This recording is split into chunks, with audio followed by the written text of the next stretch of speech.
안녕하세요. 저는 서울과 아주 가까운 경기도의 어느 살기 좋은 동네가 고향인 여자입니다. 서울과 바로 지척에 있는 것 치고는 집값이 좀 아쉬운 편이지만요. 뭐니 뭐니 해도 제 고향 동네가 최고인 듯 싶어요. 살다가 간혹 드는 생각 중 하나가 집 나가면 개고생이 맞다는 것입니다. 제가 집을 떠나서 겪게 되었던 이야기를 나누고 싶은데요. 떠났던 다른 이유가 있었던 건 아니고 결혼을 하느라 그랬어요. 때는 제 나이 20대 후반이었을 적입니다. 저와 동갑이던 남자를 만나서 사귀게 되었어요. 나이가 좀 있는 상태에서 만났다 보니 그 이전의 연애들과는 다르게 아무래도 진지하게 결혼을 염두에 두고서 교제를 하게 되더라고요. 그건 상대방 역시 마찬가지였고요. 나중에 결국 저와 결혼까지 간 이 상대를 바로 남편이라 칭해볼게요. 나이 30을 넘기고 나서부터는 자연스레 결혼 이야기를 주고받게 되었어요. 언제 딱 결혼하자고 정한 것은 아니었어도 서로하고 결혼할 거라는 생각을 가지고 있었고요. 미래를 약속한 진지한 관계였기 때문에 각자의 집안의 얼굴도 비추고 그러면서 지내고 있었습니다. 정식으로 무게를 잡고 인사를 드렸던 건 아니었으나 자연스레 얼굴 도장은 찍어놓고 지냈던 상태였던 건데요. 그러던 어느 날 제가 주말에 남편하고 하루 종일 데이트를 하고서 저녁에 영화를 보러 갔던 때입니다. 영화관에 딱 앉았는데 남편이 화장실이 급하다고 그랬어요. 영화가 곧 시작할 것 같아서 남편이 서둘러 자리를 뜨느라 자기가 만지고 있던 휴대폰을 의자 팔걸이에 그대로 두었는데요. 영화관이 좀 어둑하다 보니 휴대폰이 밝은 화면이 너무 눈에 띄더라고요. 그래서 저도 모르게 남편의 휴대폰을 쳐다봤던 거예요. 내가 휴대폰 화면을 좀 꺼줘야겠다. 근데 마침 문자가 왔네? 문자를 몰래 보려던 의도는 없었습니다. 그런 걸 몰래 봐서 뭐 하겠어요.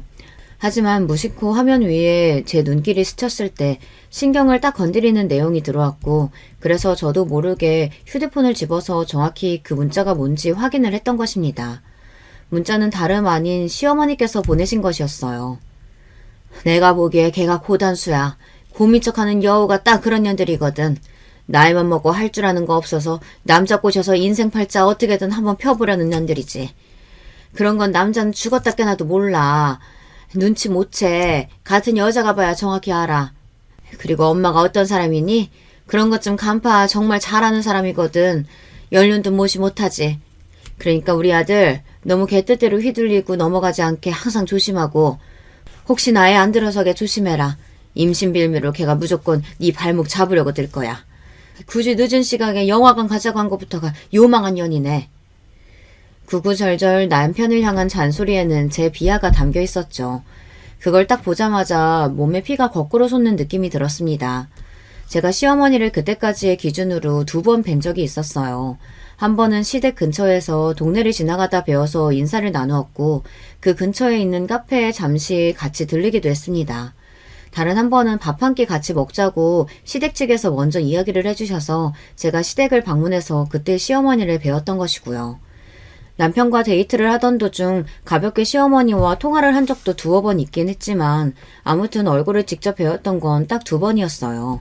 그 2번이 대단한 계기는 아니었건만 도대체 저에 대해 뭘 그렇게 아신다고 말씀을 함부로 하시는 건지 모를 일이었습니다. 제가 손을 덜덜 떨면서도 얼른 화면을 위로 올려서 시어머니께서 그간 남편에게 저에 대해 또 무슨 소리를 하셨던 건지 확인을 했어요. 다행인지 어쩐지 그 이전에는 크게 이렇다 할 소리를 안 하셨더군요. 하지만 문자가 아니라 전화로 제 험담을 남편에게 하셨다면요.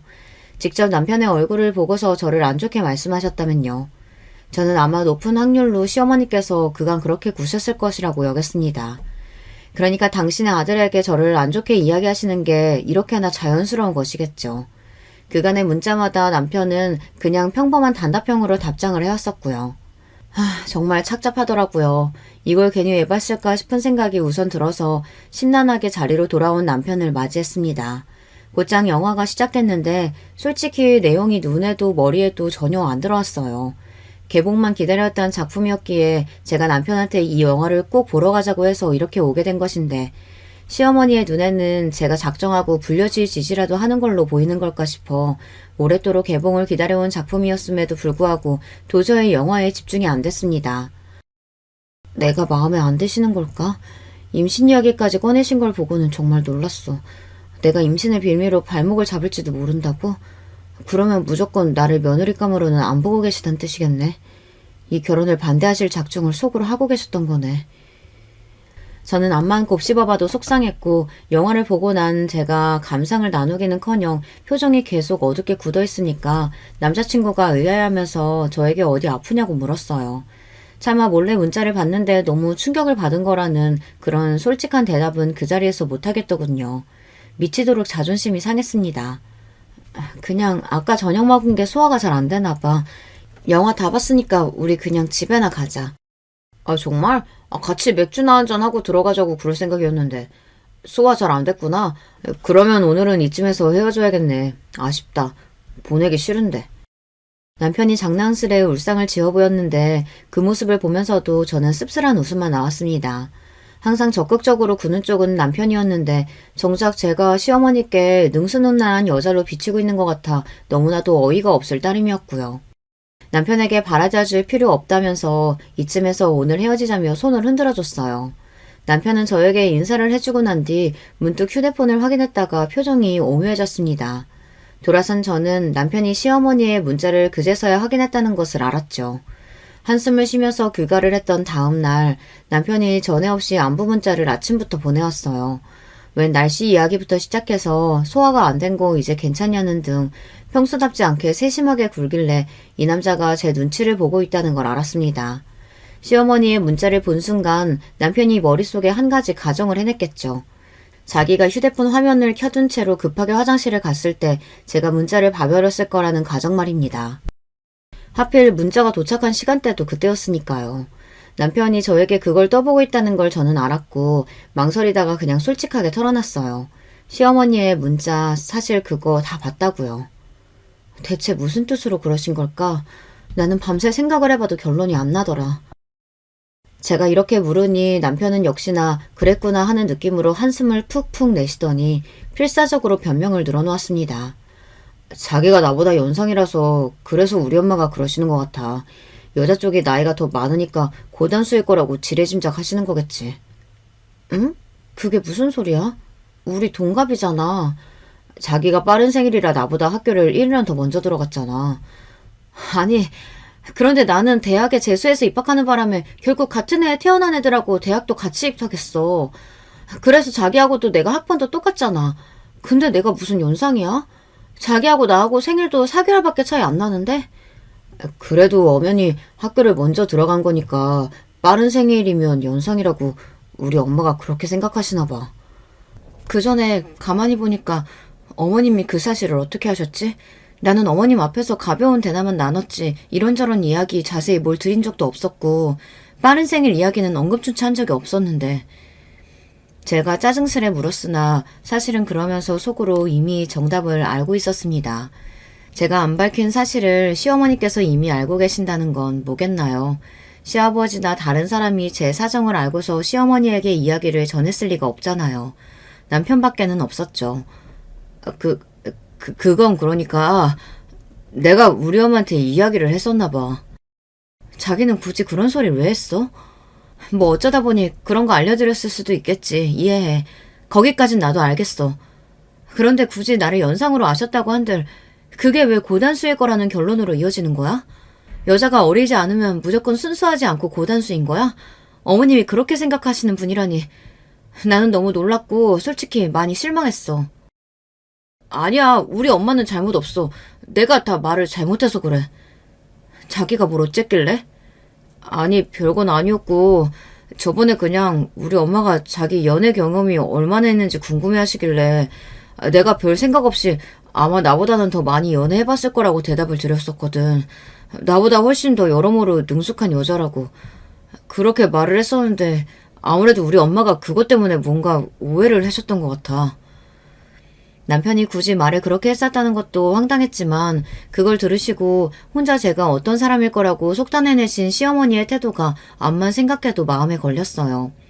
남편은 그런 시어머니의 생각을 자기는 다 들어서 알고 있었지만 자기는 그래봤자 어차피 저와 계속 만날 작정이었기 때문에 그런 건 전혀 신경도 안 써왔다고 했습니다. 그러니까 이번에 제가 시어머니의 문자를 보고만 사건도 단순히 해프닝으로 끝냈으면 좋겠다고 남편이 말하더군요.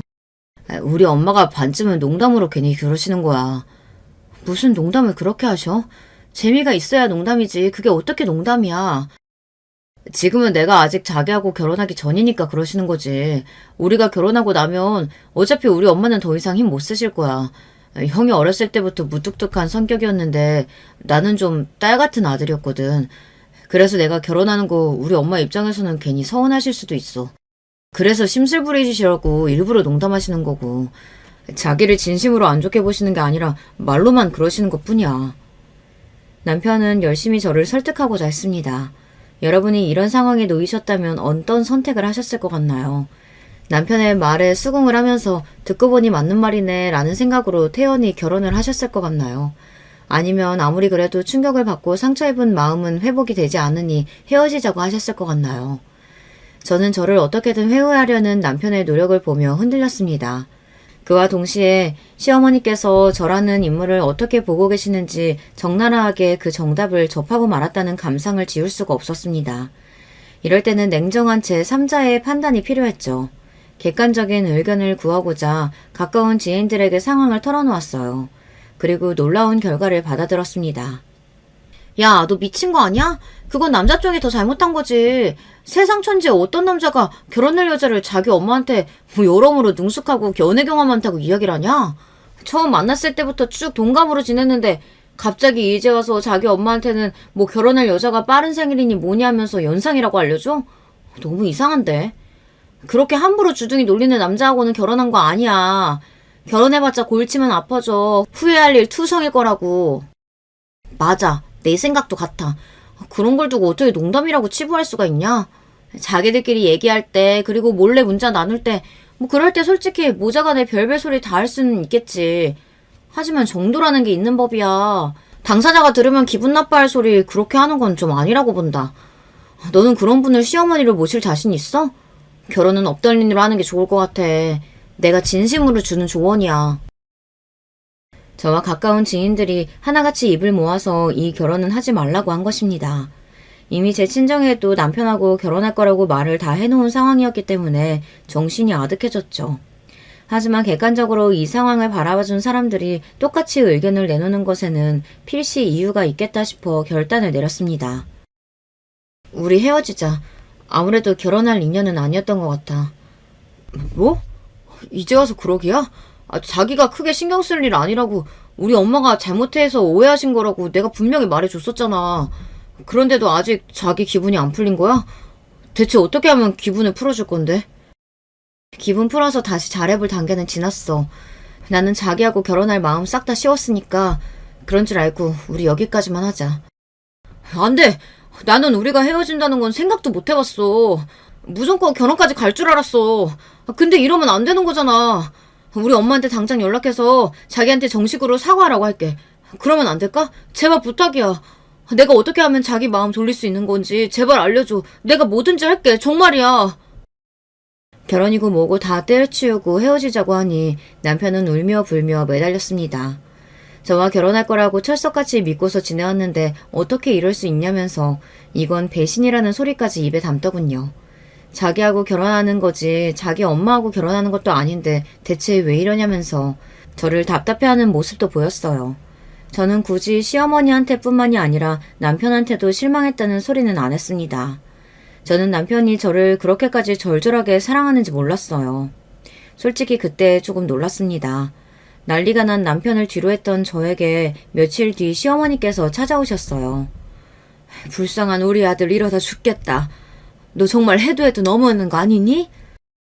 아니, 저기 어머님, 제가 있는 곳은 어떻게 알고 찾아오셨어요? 지금 그게 중요하니? 그런 게 대수야? 보나마나 남편 짓이었죠. 남편이 안 알려주면 누가 알려줬겠나요? 시어머니께서는 제가 인성이 모자라고 성격이 이상해서 이사단을 낸 거라고 하셨습니다. 제가 제멋대로 당신의 아들에게 크나큰 상처를 입혔다고 길길이 날뛰셨어요. 야, 네가 뭔데 별것도 아닌 거 가지고 트집 잡으면서 삐지고 쌩 유난을 떨어? 니까짓 게 뭔데 우리 아들 마음을 찢어놓느냐 이 말이야. 왜 그렇게까지 화가 나셨어요? 어머님, 근데 가만히 생각해보면 지금 이게 오히려 잘된 일 아닌가요? 잘 되긴 뭐가 잘 돼. 지금 우리 아들이 얼마나 불쌍한 꼬라지가 됐는지 알면 네가 그런 소리 못한다. 이 영악한 년 같으니라고. 네, 그러니까요. 저를 영악한 년이라고 보시고 싫어하시잖아요. 저를 며느리로 맞는 게 싫으신 거잖아요. 여태까지 내내 그게 저를 향한 어머님의 본심이셨잖아요. 그러니 어머니한테 지금 이게 잘된 일 맞잖아요. 아닌가요? 뭐? 아니 나는 그러니까 우리 아들이 지금 너무 힘들어하니까 내 가슴이 무너져서 이러는 거지. 어머님, 실현당한 남자가 방황하던 거요? 모르긴 몰라도 그렇게 드문 일은 아니라고 생각드는데요. 시간이 좀만 더 지나면 분명히 아무렇지 않아질 거예요. 지금만 잠깐 그러는 거죠. 저 말고 다른 여자 금방 만나고 싶어질 수도 있어요. 제가 침착한 태도로 말씀을 드렸더니 시어머니께서는 흠칫하시면서 한동안 눈알을 대굴대굴 굴리셨어요. 그러는 김에 머리도 한번 굴리시는 것이 틀림없었습니다. 상황 정리 및 계산을 하고 계신 거였죠. 저는 차분하게 기다려드렸다가 말을 이었습니다. 정말이에요. 어머님께 잘된 일 맞다니까요. 이런 맹랑하고 싸가지 없는 것. 나는 진작에 알아봤지. 그리고 속으로 계속 탐탁치 않아 하고 있었어.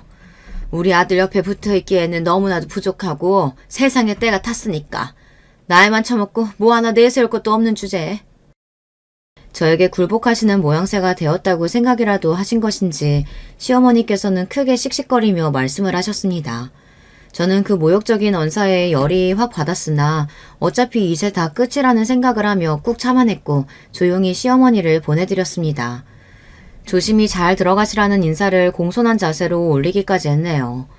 결혼까지 생각했던 인연을 갑작스레 정리하게 되었으니 제 속도 정말 말이 아니었어요. 애써 태어난 척 하면서 지냈던 나날들이었습니다. 그런데 2달 후에 큰일이 벌어졌던 거예요. 제 친정아버지가 갑자기 심근경색으로 쓰러지셨습니다. 자전거를 타고 나가셨다가 길에서 그렇게 되셨는데 천만다행으로 주변에 행인들이 많이 있었기에 빠른 조치를 받고 병원으로 가실 수가 있었어요. 그런데 처음 병원에서 연락을 받았을 때는 자세한 것까지는 모르고서 일단 아버지가 병원으로 실려오셨다고 하니 놀라서 혼비백산이었죠. 다행히 아버지는 무사하셨지만 제가 아버지의 일로 연락을 받았을 때 같이 자리에 있던 지인 중 하나가 자기도 깜짝 놀란 나머지 저희 아버지가 잘못되신 줄로만 착각하고 남편에게 연락을 했었던 것입니다.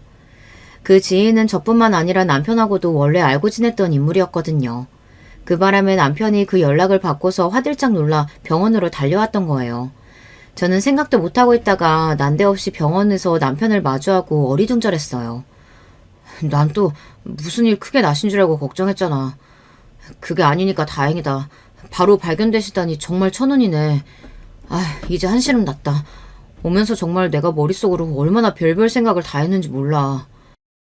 급하게 오느라 머리도 흩날렸고 옷 매무새도 흐트러진 남편의 모습을 보는데 제 마음이 싱숭생숭해졌습니다. 남편이 아니라 저야말로 그날 그 자리에서 얼마나 별별 오만 생각이 다 들었는지 모릅니다. 집안에 무슨 일이 생겼을 때 이렇게 진심으로 놀라서 달려와주는 상대가 고맙지 않을 리가 없잖아요. 솔직히 감동을 좀 받았어요. 이런 저의 기색을 읽기라도 했던 것인지 아버지가 태어나고 나신 이후 남편이 저에게 다시 한 번만 기회를 달라고 사정을 해댔습니다. 제 마음이 흔들리고 있던 그때 친정 식구들이 말을 못했어요. 이러니 저러니 해도 결혼해서 잘 살면 그만인 거지. 너무 그렇게 서운하고 속상했던 일에만 매달리지 말고 웬만하면 좋게 갔으면 해. 남편과 다시 잘해보고 얼른 결혼하라는 이야기였습니다. 병원으로 달려와준 남편의 모습을 본 친정 식구들이 다 좋게 봐줬던 거예요. 저는 비단 서운하고 속상했던 것뿐만이 아니라 근본적으로 시어머니의 저를 향한 태도, 남편의 별 생각 없이 이불 나불대는 그 면모 때문에 결혼을 엎었던 것인데 하지만 친정 식구들이 그렇게 말을 해주니까 저도 그냥 결혼해서 적당히 살까 이런 생각이 들더라고요. 그리고 저보고 절대 결혼하지 말라고 의견을 줬던 그 지인들까지도 슬쩍 말을 바꿨습니다. 하마터면 저희 아버지가 돌아가실 뻔했으니 이런 큰일을 겪은 다음에는 어떤 일이든 너른 마음으로 바라보게 되는 법 아니겠냐고 하면서요. 인생 뭐 없다 하는 자세로 저에게 그냥 남편하고 결혼하라는 소리들을 해줬습니다. 그래서 남편과 다시 만나보기로 했고 그것은 즉 곧장 결혼을 하자는 의미였죠. 시어머니께서도 이제는 저를 잘 받아주셨냐고요? 아니요. 저도 살짝 기대를 하기는 했는데 그건 괜한 기대였던 것으로 드러났습니다. 내가 이럴 줄 알았다. 보통 내기에 고단수가 아닐 줄 알아봤지. 네가 기어이 우리 아들 작정하고 골수 가지고 깨어냈구나. 저에 대한 적의만 열심히 드러내시더라고요. 제가 그 앞에서 화는 안 났고요. 어처구니가 없기만 했습니다. 어머님, 그래도 맨 처음에는 저한테 이렇게 굴진 않으셨잖아요. 그냥 평범하게 대해주셨던 것 같은데 이제는 그렇게 꾸며내시는 것조차 안 해주시는 건가요? 그때 맨 처음엔 네가 어떤 사람인지 어디서 뭐 하는지 그런 걸 전혀 몰랐으니까 그랬지. 우리 아들한테 들어서 알게 된 이후에는 영 못마땅하게 생각되었어. 근데 우리 아들 체면 봐서 내가 차마 네 앞에서 대놓고 싫어하는 기세가 안 비쳤던 거다. 하지만 네가 먼저 그 성질머리 드러내면서 우리 아들한테 공격하고 상처 줬잖아. 그러니 나도 그 이후에는 더 이상 너한테 싫은 내색 숨길 이유 없지. 성질머리를 드러낸 게 아니라요. 어머님이 저에 대해 안 좋게 생각을 하고 계신다는 걸 문자를 보고 우연히 알게 돼서 제가 너무 기분이 나빠질 수밖에 없었던 부분입니다. 그게 성질머리가 아니면 뭐니? 그 더러운 성질 기어이 드러냈으면 네가 큰 소리 쳤던 대로 우리 아들하고 깔끔하게 정리나 잘할 것이지. 뭐? 다시 만나? 바로 결혼을 해? 기만하는 것도 정도가 있지. 네가 나라면 지금 기분이 아주 좋을 것 같니? 그럴 수 있겠어? 네가 아주 야가 빠졌구나. 보통 앙큼한 게 아니야. 어떻게 하면 우리 아들을 제대로 구워 삶을 수 있는지 네가 아주 정확히 파악을 하고 있는 거다. 아무래도 시어머니야말로 보통 내기가 아니신 분 같았습니다. 저를 마음에 안 들어 하시고 싫어하실 수도 있는데 그 저기를 아주 적나라하게 드러내신다는 점에서 절대 평범하신 분은 아니었죠. 하지만 그렇다고 해서 저희 부부의 결혼을 가로막으실 수는 없었어요. 자식 이기는 부모 없다는 말처럼요. 남편이 저하고 결혼하겠다고 빡빡 우겨대면 시어머니 입장에서는 막을 도리가 없었습니다. 그러니까 더욱 저를 향해 그토록 분통을 터뜨리셨던 것 같아요. 남편의 유일한 형제인 아주버님은 그 뻣뻣한 성격상 절대로 이런 사안에 끼어드시면서 동생을 향해 이 결혼해라 마라 이러실 분이 아니었습니다. 그리고 시아버지요. 시아버지께서는 당신의 작은 아들이 결혼한다고 그러면 절대 반대하실 게 아니라 무조건 일단 찬성부터 하실 분이었어요. 왜냐하면 건강이 썩 좋지 못하셨거든요. 그런데다가 아직 장가 안 든 작은 아들이 얼른 장가를 들었으면 하고 바라셨습니다. 시아버지의 건강 상태가 원체 좋지 못하였기 때문에 저희 아버지가 쓰러지셨다는 연락을 받고서 남편이 그렇게나 놀라서 펄쩍 뛰며 병원으로 달려와 줬던 거예요. 부친이 잘못될 수도 있다는 것, 그 슬픈 가능성을 남편은 항상 안고 지내왔기 때문입니다. 자, 이런 마당이었으니까 시어머니께서 또 다른 가족들 앞에서 저를 며느리감으로 반대한다고 공언을 하시기 어려웠죠. 제가 결혼을 안 하겠다고 나와주는 방법밖에는 없었는데 이제 그게 물 건너갔으니 못마땅한 한숨을 내쉬면서 저희 부부의 결혼하는 모습을 지켜봐 주셨습니다. 결국 이렇게 되는구나. 세상에는 어쩜 간절히 바래도 이루어지지 않은 일도 있고 절대 바랬는데도 이루어지고야 마는 일도 있으니 정말 빌어먹게 살기 힘든 세상이다. 시어머니께서 허무하다는 기색으로 저 들으라고 중얼거리셨을 때 저는 못 들은 척 했습니다. 어쨌거나 이제 결혼을 했으니 싫거나 말거나 그분은 저의 시어머니셨고 저는 그분의 며느리였습니다. 이제 죽이 되든 밥이 되든 고부관계였어요. 좋은 게 좋은 거라는 생각을 좀 가지고서 살아야 할 필요가 있었습니다. 그런데 시어머니께서 왜 그렇게 자신만만하게 고압적으로 구시면서 저를 못마땅해 하셨는지 혹시 예상이 가시나요? 저보다 당신의 아들이 훨씬 잘났다는 생각이 기저에 깔려 있었기 때문에 그렇게 구셨던 건데요. 객관적으로 따지자면 남편이 저보다 사회적인 능력이 좋았습니다. 외모라든지 뭐 그런 건 주관적인 의견에 들어가는 거니까 건너뛰고요. 결혼을 대비해서 모아놓은 돈도 남편이 저보다 많았어요. 하지만 저는 대신에 친정에서 적극적으로 제 결혼에 팔을 걷어붙여 주셨기 때문에 딱히 제가 크게 뒤처질 정도는 아니었답니다. 양가의 집안 수준은 비등비등했어요. 살아온 궤적이 서로 그렇게 많이 다르지도 않았고요. 엇비슷하다고 봐야 했죠. 하지만 저를 남편에 비해서 부족하다, 모자라다 이렇게 보셨던 시어머니의 주장을 뒷받침하는 요인이 있었습니다. 그건 아주 엄청난 요인이었죠.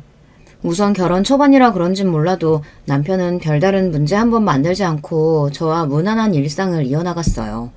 사소한 일로 서로 투닥거릴 때가 있기는 했으나 진지하게 싸운 적은 없었고요. 결혼 생활이 평화롭게 펼쳐졌습니다. 뭔 과거가 있었든지 간에 결국은 결혼만 잘해서 살면 그만이라고 주장하던 친정 식구들의 이야기가 벌써 그럴싸한 것이라고 생각이 들었죠. 그렇게 끄덕끄덕 수긍하면서 살던 저에게 시어머니께서 들이닥쳤습니다. 야, 취나물 좀 새로 묻혀서 가져왔다. 향이 아주 끝내줘. 우리 아들이 먹으면 바로 입맛 돈다고 그럴 거야. 밥을 2공기나 먹을걸? 어머님, 네, 정말 감사한데요. 일단은 그 호칭부터 좀 바꿔주시면 안 될까요? 제가 매번 말씀을 드리는 건데 저한테 자꾸만 야라고 부르시는 건 별로 모양새도 좋지 않은 것 같습니다. 뭐? 무슨 모양새? 네 기분만 나쁜 거겠지. 이런 모양을 어디서 보일 일이나 있다고? 너는 모양새 핑계니? 그렇다면 며느리인 제 기분이 나빠지는 걸 막기 위해서라도 어머님이 호칭을 좀 달리 해주시면 안 되는 걸까요? 싫은데? 내가 왜? 너 때문에 내가 왜 눈치를 봐야 하니? 네가 내 눈치 보고 살아야지. 야, 잔말하지 말고 냉수 한 잔 얼른 떠와. 여기까지 오느라 진짜 힘들어 죽겠다. 아유, 허리야, 다리야, 내 삭신이야. 저는 그렇게나 여기로 오는 게 힘드시면 제발 오지 말아달라는 소리가 턱끝까지 차올랐어요. 하지만 간신히 참아냈습니다. 혹시 허리나 다리를 주물러 달라고 시어머니께서 그러실까봐 황급히 냉수를 뜨러 걸음을 옮겼을 뿐입니다. 아유, 짜증나. 뭔 놈의 집이 언덕에 있어. 여기가 무슨 달동네야? 어머님이 매번 걸어오시니까 그렇죠. 차 타고 다니시면 괜찮은데요. 저는 시어머니께서 왜 신혼집의 위치를 트집 잡는신지 그 이유를 알면서도 애써 모른 척하며 대꾸를 해드렸습니다. 저는 집안일을 기본적으로 열심히 하는 스타일이었고 그런 걸 싫어하지 않았어요. 하지만 요리에 큰 재능이 없었고 특히나 밑반찬 만드는 솜씨가 없었습니다. 남편은 메인 요리 큰 거에 기대서 밥을 먹는 것보다 반찬 여러 개를 두고 밥을 먹는 걸 워낙 좋아하는 입맛이었고요. 반찬 가게에 가서 반찬을 때마다 몇 가지 사면 된다고 생각을 했으나 시어머니께서는 굳이 그렇게 종종 반찬을 직접 가지고 오셨어요. 참고로 신혼집과 친정은 거리가 상당해서 친정 쪽에 일상적인 도움을 받기는 어려웠답니다. 시어머니께서 당신의 아들을 그렇게나 애틋하게 챙기고 싶으시다고 하는데 제가 그걸 가로막기는 참 못하더라고요. 맨날 자주 오시는 것도 아니고 때마다 종종 오시는 편이었으니까요. 정말 애매했습니다. 그러니 저는 시어머니께서 오실 때면 자포자기의 심정으로 반갑게 맞아들일 수밖에 없었네요. 신혼집에 오실 때마다 시어머니께서는 꼭 집 이야기를 하셨어요. 위치가 어떻고 이 동네 생활 수준이 어떻고 그러면서 꼭 결론은 속상하다는 이야기로 맺으셨습니다. 내가 너무 속상해. 이렇게 잘 못해놓고 사는 거 볼 때마다 우리 아들 불쌍해서 내가 속이 안 상할라야 안 상할 수가 없어. 번듯하고 좀 번지르르하게 해놓고 살면 얼마나 좋아. 그런데 그게 안 되네. 시어머니의 짜증스러운 목소리에는 저를 향한 원망과 비난의 화살이 담겨 있었습니다. 자식 이기는 부모 없는 게 너무 슬프다고도 하셨고요. 당신의 장남은 결혼해서 아주 번듯하고 번지르르한 집에서 살고 있었거든요. 저를 부족하고 모자란 며느리로 보시며 처음부터 못마땅해 하셨던 요인도 결국은 이것입니다. 제가 당신의 차남에게 많은 걸 해줄 수 없는 여자였으니까요. 아주버님이 결혼하신 분, 즉 저의 유일한 동서 되시는 분이 바로 의사였습니다. 게다가 형님은 집안도 꽤 잘 살았습니다. 개척용 그런 건 아니었고요. 의사를 배출할 만한 여력이 충분히 되는 집안에서 나고 자란 분이십니다. 집안에 의사뿐 아니라 다른 고소득 전문직들도 몇 계셨고 소위 엘리트 집안이라고 불러야 되는 그런 배경을 지니고 계셨습니다. 그러면 혹시 아주버님께서 대단한 인물이신 거 아니냐고요? 놀랍게도 딱히 그렇지 않았습니다. 아주버님이 조용하고 차분하신 분인데 이런 성격이 형님하고 굉장히 잘 맞았나 보더라고요. 형님께서 여러 결혼 자리가 들어왔음에도 다 마다하고 아주버님과 결혼하셨다고 합니다. 두 분의 결혼에 들어간 비용 거의 다 형님 쪽에서 부담을 하였고요. 그래서 번듯하게 잘해놓고 두 분이 사셨습니다. 아주버님이 장가를 정말 잘 가신 셈이었죠. 저같이 능력이 부족한 여자와 결혼을 한 남편과는 완전히 딴판이었던 거예요. 두 분이 사시는 곳은 형님의 친정과 거리가 가까웠고요. 시댁하고는 살짝 먼 편이었어요. 그래서 시어머니께서 그 집에 가고 싶으셔도 잘 가실 수가 없었습니다.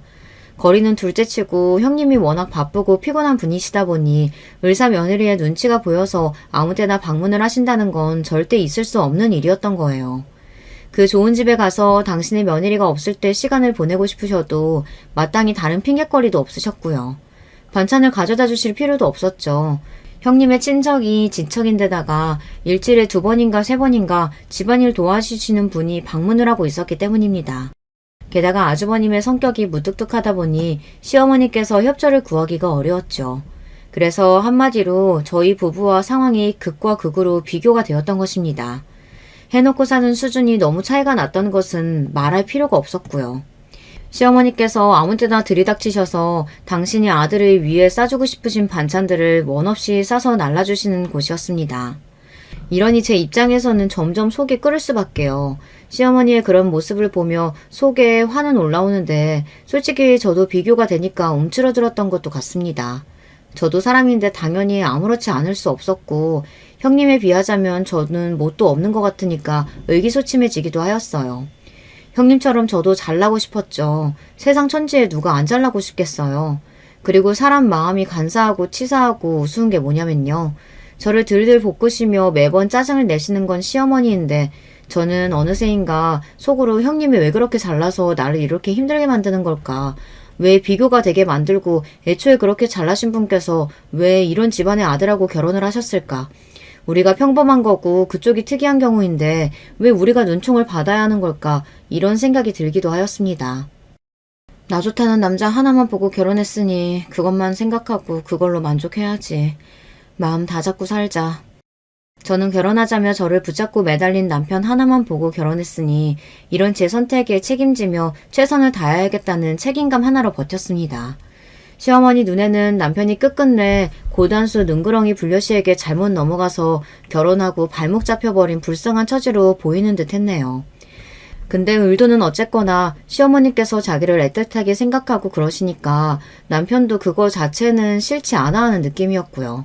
원체 아주버님이 말수가 적어서 옛날부터 시부모님께 이런 거 저런 거 다 떠들면서 살갑게 굴고 친근하게 대했던 자식은 남편뿐이었다고 해요.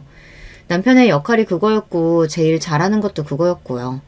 그러니까 시부모님은 남편이 더 편하신 거고요. 말도 잘 안 하고 조용한 장남은 결혼도 너무 잘해버려서 어딘가 벽이 느껴지는데 차남은 친근하게 이를 데 없었죠. 그런데 그 친근함이 왜 저한테는 막대하는 걸로 표출하셨던 건지 그게 이해가 잘 안 될 따름입니다. 특별한 때가 아니고서야 시댁에 다 같이 모일 일이 드물 수밖에 없었는데요. 그럼에도 다 같이 모이게 되는 순간이 있었어요. 야, 이리 와서 이것 좀 씻어봐라. 그리고 다 같이 있는 상황에서 시어머니께서 저를 야라고 칭하시는 게 저는 민망하고 부끄러웠습니다. 편찮으신 시아버지는 그렇다 치고 입국 다무는 아주버님도 그렇다 치고 갑자기 괜히 TV에 집중하는 척하는 남편도 좀 얄밉더군요. 그리고 형님은 태연하게 구셨고요. 저를 향해서 힐끗 눈빛을 보내시는 게 전부였어요. 그게 마치 얼른 시어머니께 안 가보고 뭐하냐는 것처럼 묻는 것처럼 보였습니다. 시댁에 가면 자잘한 것부터 큼직한 것까지 모든 노동에 참여해야 하는 건 저뿐이었죠. 제가 남편에게 같이 좀 하자 하는 눈치를 줘봤다가 후회했습니다. 시어머니께서 난리가 나셨거든요. 이런 부엌 일은 당연히 여자들이 해야 하는 법인데 너는 못돼 처먹어가지고 괜히 왜 우리 아들한테 시키려고 드니? 너네 집 가서 그러고 사는 것까지는 내가 막을 수 없어서 가뜩이나 속상한데 여기까지 와서 그러는 건 네가 생각해도 좀 아니지 않니? 제가 이 말씀을 드릴까 말까 저번부터 고민했는데요. 굳이 부엌 일에 여자 남자가 어디 있어요. 그럴 것 같으면 여자는 바깥 일을 하지 말아야죠. 밖에 나가서 돈도 벌고 집에 들어와서 부엌 일은 독박으로 하면 여자가 결국 다 하는 거 아니에요? 남자가 힘도 더 좋은데 부엌 일은 같이 하면 좋잖아요. 야! 너 그 드세고 능수는 안주둥이 가만히 못 둬? 매사에 고분고분하게 한 번에 내 하는 법이 없어. 너는 그게 문제야. 너 그래가지고 여태 사회생활은 어떻게 했니?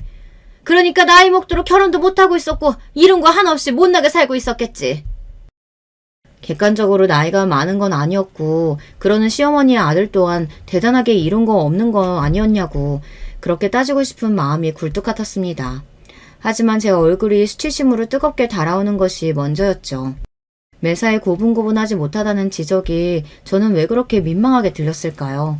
제가 예쁨받지 못할 만큼 행동거지 처신을 제대로 못하는 며느리인 것처럼 느껴지더라고요. 잘난 게 없으면 꼴이라도 살랑거리는 걸 잘해야 하는데 그런 것도 잘하지 못하는 듯 싶었고요. 아무것도 안 하고 그냥 손만 놓고 있어도 시댁의 얼굴을 비추었다는 것만으로도 예쁨을 받는 형님은 저와 차원이 다른 존재 같았습니다. 제가 시어머니의 호통 앞에서 되게 민망해하는 것을 형님은 뻔히 보셨으면서도 못 본 척 구셨어요. 저는 형님과 자주 볼 기회도 없었지만 그런 것 치고도 동서간에 친하게 지내지 못했습니다. 손뼉도 마주쳐야 소리가 나는 법인데 한쪽이 고고하게 무게를 잡고 있었으니까요. 저와 인사는 나누셔도 대화는 안 나누려고 하시는 분이 형님이었습니다. 시댁에 다 같이 모이게 되었을 때 시어머니로부터 야 소리나 듣고 오만 잡일 다 하고 차리고 치우고, 그런데 형님은 우아하게 미소나 지으면서 조용히 식사나 하다가 가시고, 이러는 게 너무 비교가 돼서 속이 상했다고 남편한테 다 말했어요. 심정을 털어놓았더니 남편이 이랬습니다. 그런데 그건 어쩔 수 없는 부분이잖아. 형수님이 너무 잘나신 걸 어떡해. 우리 엄마도 형수님 눈치 엄청 보는 거 당신도 느꼈지? 우리 형이 표정 변화가 없어서 티가 안 나서 그렇지. 형도 매분 매초마다 형수님 눈치 엄청 살피면서 비위 맞추고 있을 거야. 나도 형님이 비교 불가로 잘나신 거 알아. 하지만 태도의 문제잖아. 어머님이 자꾸 나한테 막대하시는 거 나도 내가 노력하면 그게 바뀔까봐 참고 견디고는 있지만 점점 더 지쳐. 나도 자존심이라는 게 있어. 내가 전에도 말했지만 그거 다 우리 엄마가 우리를 너무 친근하게 생각하셔서 그래. 어려운 아들 며느리 부부만 접하시다가 편한 우리 부부가 짠 생기니까 시행착오 겪고 계신 것 뿐이야. 그리고 우리 엄마도 결국은 당신의 진가를 알아봐 주실 거라니까. 정말이야. 남편의 그런 허접한 임기응변에 넘어갔던 제가 바보였습니다. 결혼 전에 있었던 일화도 그렇고 저와 시어머니 사이에는 묘한 앙금이 있었고 그게 점차 풀려갈 거라고만 생각했는데 너무 긍정적이었던 것이죠. 그 앙금 때문에 더 안 좋아질 거라고는 왜 생각을 안 했을까요? 그러다가 결국 제대로 일이 터지고 말았습니다. 시아버지의 옛 지인께서 시댁에 소고기를 보내주셨어요. 그러나 하필 시아버지께서는 소고기를 드실 상태가 아니었고 잠깐 입원을 하신 참이었습니다. 집에 온 소고기 그거 그냥 당신이 며느리들하고 같이 구워 먹어. 여자들끼리 오붓하게 먹어봐. 시아버지께서 시어머니를 향해 그렇게 말씀하셨을 때 딱 제가 옆에 있었습니다. 저는 착실하게 시간을 따로 내서 병문안까지 간 참이었거든요. 그러자 시어머니께서 떨떠름한 얼굴로 저를 쳐다보셨고 귀한 소고기를 더 오래 냅둘 수도 없었으니 당장 형님께 연락이 갔습니다. 그런데 웬걸 형님이 그날 오후에 딱 시간적 여유가 났던 거예요. 놀라신 시어머니께서 반색을 하며 당장 시댁에 모여서 소고기를 구워 먹자고 하셨습니다. 저는 어색하게 시어머니와 시댁으로 향해야 했고요. 아주버님 취향은 잘 모르겠고 남편은 소고기를 구워 먹는 입맛이 아니었어요. 밑반찬 여러 개를 돌아가며 주워 먹는 걸 최고로 좋아했고 무조건 고기는 달달한 양념이 발라져 있어야 좋아했거든요. 그래서 시어머니께서도 별 수 없이 입을 휘죽거리시면서도 제 앞에서 소고기를 꺼내 드셨던 것 같습니다. 저는 부랴부랴 상을 차렸고 도중에 형님이 도착하셨어요. 웬 백화점에서 팔 것 같은 고급 쿠키 세트를 하나 들고 오셨더라고요. 아유 이게 웬 거야? 그냥 와도 되는데 센스까지 이렇게 만점이어서 어떡해. 아우 난 몰라. 시어머니께서는 입이 찢어지셨고 쿠키 세트를 품에 안고 사뿐사뿐 걸으셨습니다. 형님은 그저 잔잔한 미소만 지으시며 상을 차리던 제 쪽을 힐끗하셨고 제가 얼른 나와서 꾸벅 인사를 드리자 눈짓으로만 제 인사를 받았습니다. 아유 귀족 의사님께 뭘 바라겠나 싶어서 군말 없이 마저 상이나 차렸네요. 상 한가운데 가스버너를 두고 즉석에서 소고기를 구워 먹었는데요. 한 판 딱 올려놓자마자 바로 익기 시작하는 소고기를 저는 얼른 뒤집었고 형님은 갑자기 휴대폰을 하기 시작하셨어요. 중요한 문자라도 온 모양이었습니다. 뒤집은 소고기가 벌써 이미 다 익었길래 저는 2점을 형님 앞접시에 두었고요. 그 다음에 소고기를 제 입으로 넣었지요. 고기를 씹으면서 저절로 고개를 끄덕이던 제가 문득 느껴지는 시선의 옆을 보니 시어머니께서 후추통을 들고 자리에 앉으시려다 말고 저를 노려보고 계셨습니다. 후추를 가지러 잠시 일어나셨던 모양이었어요. 저는 별 생각 없이 말씀드렸죠. 고기가 살살 녹는데요? 근데 그게 얄밉게 들리셨던 걸까요? 시어머니께서 갑자기 후추통을 쥔 손으로 제 머리통을 후려치신 겁니다. 제가 너무 놀라서 젓가락도 떨어뜨리고 시어머니를 올려다봤어요. 네가 뭔데 맛있게 처먹고 있어? 네가 발끝도 못 따라가는 네 잘난 의사동서가 아직 소고기 맛도 못 보고 앉아있는 거. 네 눈깔로는 안 보이니? 네가 뭔데 먼저 처먹고 맛평가를 하고 지랄이야. 모멸감으로 머리가 어지러웠습니다. 형님을 쳐다보자 제 시선을 슬그머니 피하면서 그 특유의 고고한 표정을 지으시더군요. 자기 앞접시에 소고기 2점이 있는 걸 보셨으면서도 저를 두둔하지 않으시고 그 입 다문 모습을 고수하셨어요. 그러고 저는 더 이상 못 참겠다 싶었죠. 애초에 이런 시어머니의 며느리가 되는 게 아니었습니다. 사과하세요. 이게 무슨 무례세요? 당장 저한테 사과하시라고요. 뭐? 사과? 급도 안 되는 년이 왜 이렇게 있어 보이는 척을 해? 네가 뭐라도 되니? 아, 그러게요. 뭣도 안 되긴 하죠. 저는 아무것도 아니에요. 이제 당신 며느리도 아니니까 생판 남이네요. 그러면 이제 그쪽도 저한테 아무것도 아닌 거고요. 뭐라고? 생판 남? 그쪽? 너 미쳤니?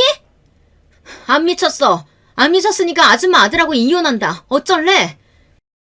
시어머니께서 분노에 찬 얼굴로 다시 손을 드시길래 제가 자리에서 벌떡 일어나서 그대로 손을 날렸습니다. 시어머니의 뺨을 직격으로 때린 손이 얼얼했고 속은 시원했죠. 너 이게 무슨 정신 나간 거야? 정신이 나갔으면 어쩔 거고 안 나갔으면 어쩔 건데? 이것 보세요, 아줌마. 천박하고 막무가내로 구시는 것도 어느 정도 하셔야죠. 제가 웬만하면 장단 맞춰드리려고 했는데 도저히 안 되겠네요. 잘나고 싸가지 없는 을사년이랑 앞으로 어화둥둥 잘해보세요. 제가 통쾌하게 외치자 시어머니께서는 비틀거리며 의자에 앉으시려다 미끄러져서 바닥으로 구르셨어요. 형님이 비명을 지르셨고 저에게 한마디 하시려는 듯 강렬하게 저를 쏘아보셨어요. 그래서 제가 먼저 한마디 해드렸죠. 뭘 봐?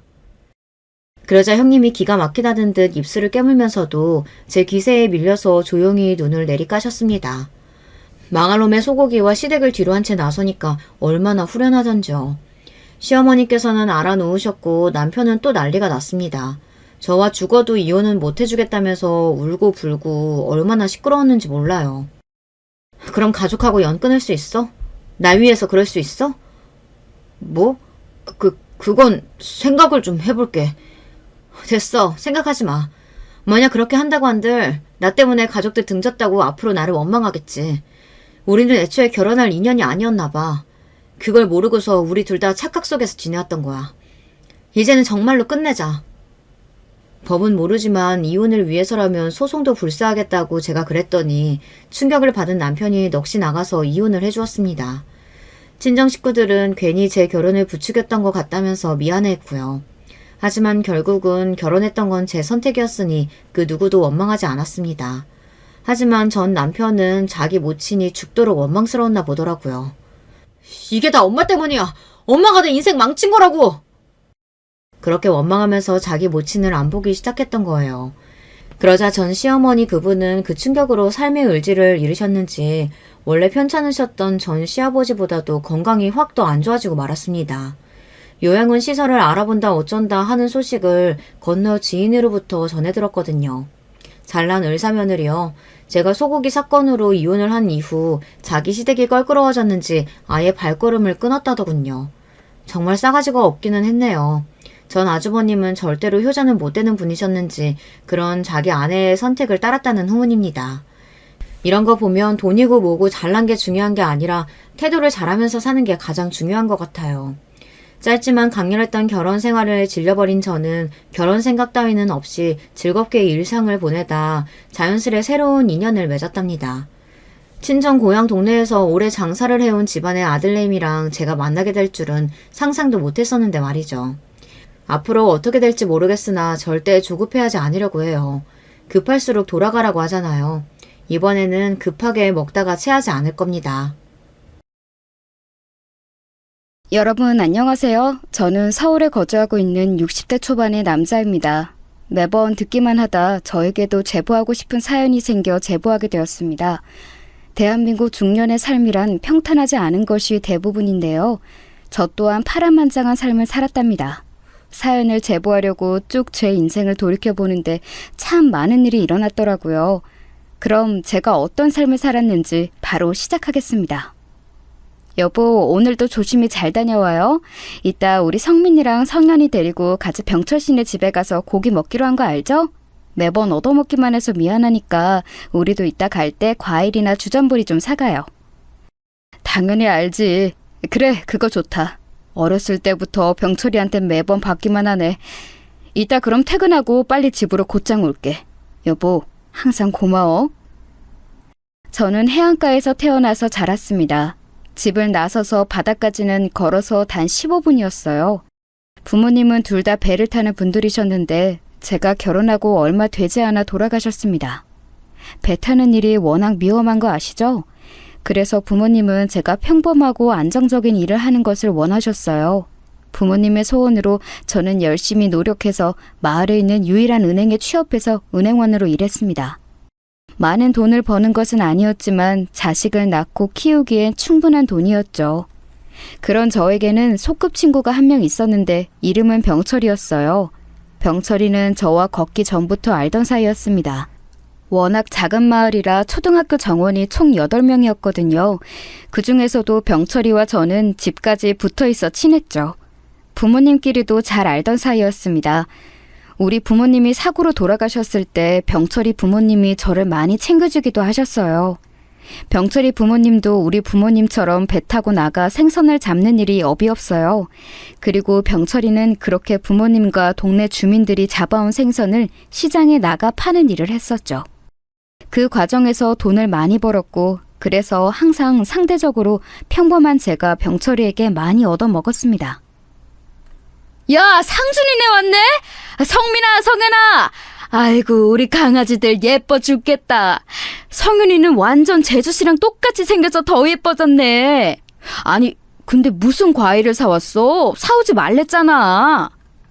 매번 얻어먹기만 하기도 미안해서 아내가 샀어. 성인이가 받아줘. 재수씨는 어디 갔어? 아, 저기 있네. 안녕하세요, 재수씨. 저희 왔어요. 아, 오셨어요? 어서 오세요. 어머, 언니 과일 고마워요.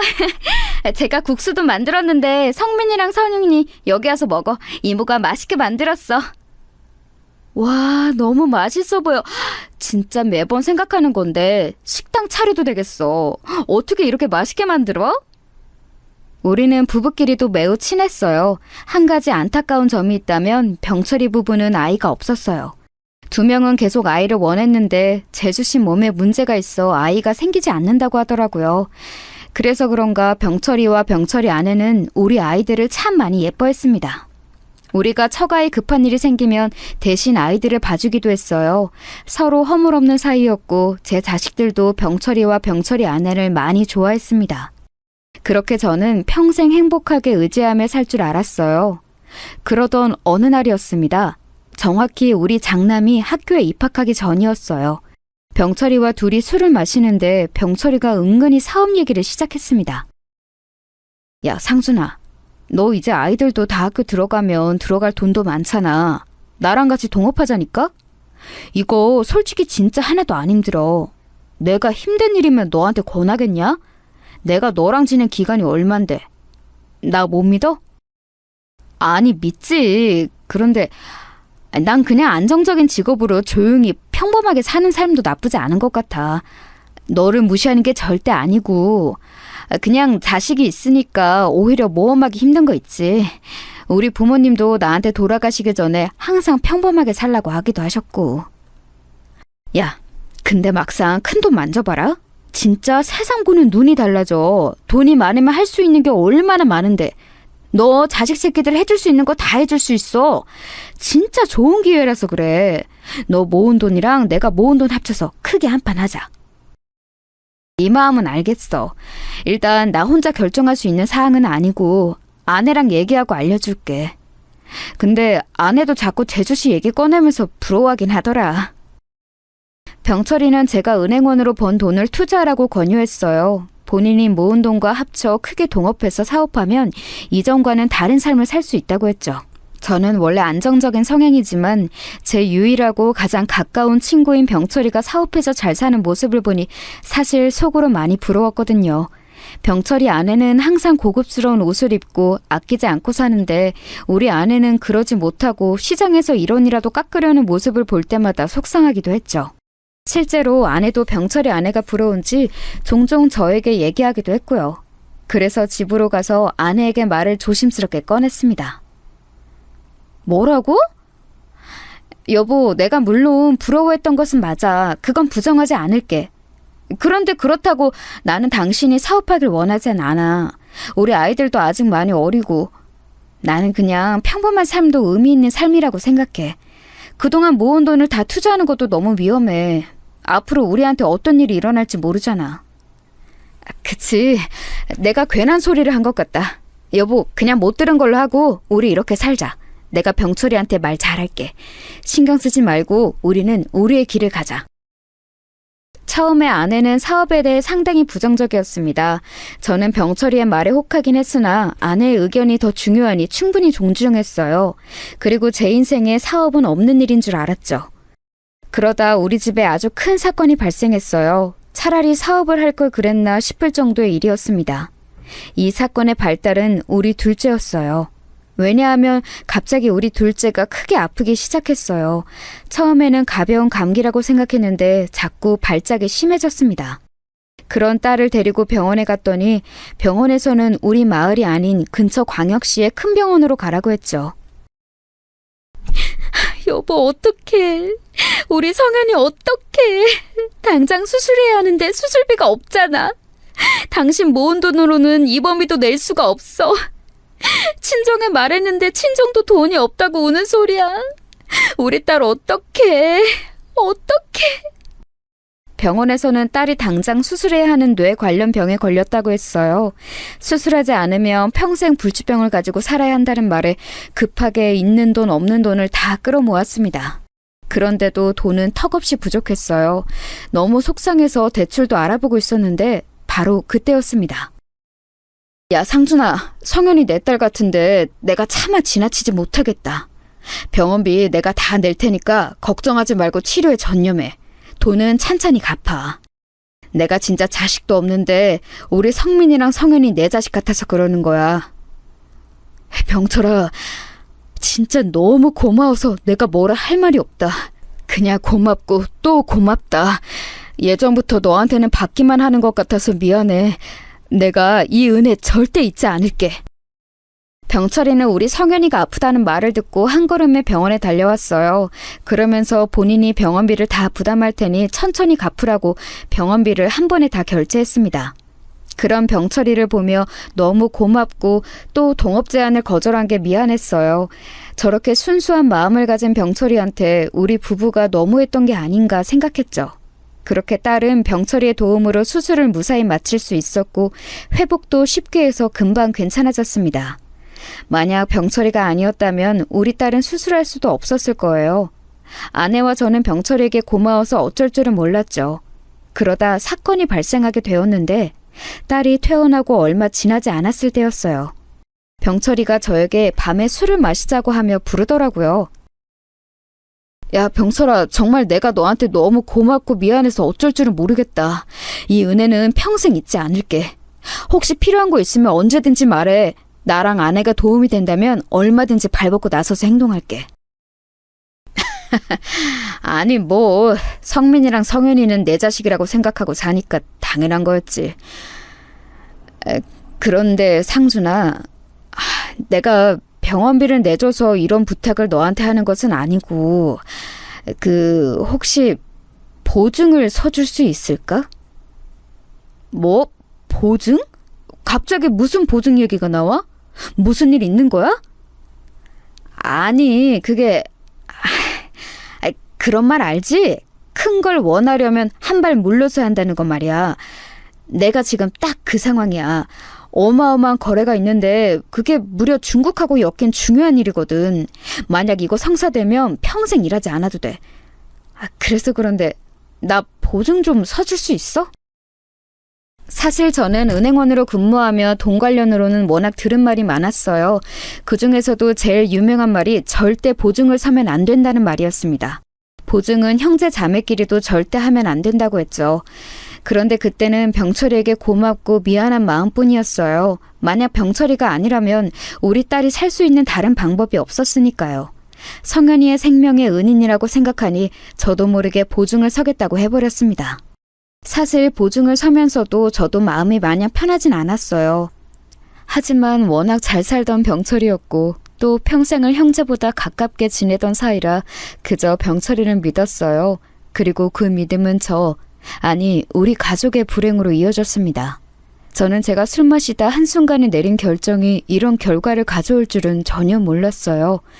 만약 과거로 돌아갈 수만 있다면 되돌아가고 싶을 정도였습니다. 아니 돈 어딨냐고. 돈 내놔. 한병철 그 자식 어디 갔는지 말을 하라고. 그 자식이 우리 돈 얼마를 가져갔는지 알아? 당신들도 다 한패인 거 모를 줄 알아, 어? 우리는 진짜 몰라요. 정말 몰라요. 제발요. 한 번만 봐주세요. 제발요. 우리도 그 사람들 어디 가는지 모른단 말이에요. 일단 급한 대로 이거라도 가져가세요. 우리 아이들 돌반지랑 금목걸이에요. 내놔! 그리고 모른다고 하면 끝이야? 돈 안 내나, 어? 그럼 당신하고 당신 남편 장기라도 내놓던가. 다음 주까지 돈 마련 안 하면 못 볼 걸 볼 줄 알아. 알겠어? 당신 어떻게 나한테 이럴 수가 있어?